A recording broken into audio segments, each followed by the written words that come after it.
I'm going to show you how to download the VSCode NLP++ language extension.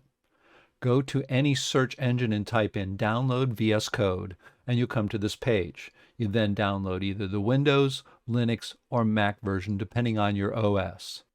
Once VSCode is loaded, you go over to the taskbar, click on the extensions icon. That will bring up a search. You type in NLP, hit return. You'll see NLP++ come up. Click on install, and you see it installed. Because this is VS Code, you have to reload often when you install new extensions. So what do?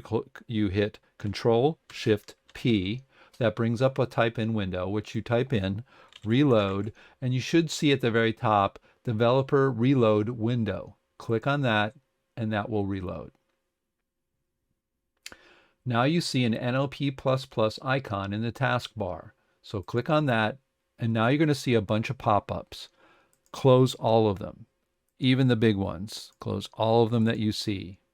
You then want to click on Control-J. That will bring up the panel at the bottom. It's something you should really know for VS Code in general to get that control panel. And there you will find a VisualText tab. Under that, you're going to find an Analyzers tab with a little gear.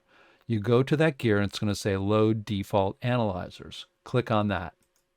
Now you notice nothing happened. Well, that's because Visual Studio Code or VS Code is very particular. So we're going to have to reload again. Control-Shift-P. You should have at the top already selected Reload Window. You select that with your mouse and it's going to reload everything again. Close any pop-ups. Now let's try the same thing under Analyzers. There's that gear. We're going to click on that gear.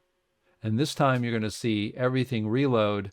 And now you're going to notice that we have gone to a new directory where you have the analyzers that come with the extension. Now you're going to have to open up everything again. You're going to have to click on NLP++. Close out this little window. You're going to hit Control-J one more time. Click on VisualText tab. And now you'll see the corporate, no-op, and full English analyzers available. So that's how you get to load the VS Code NLP++ language extension and get to the example analyzers, which you can play with. Have fun.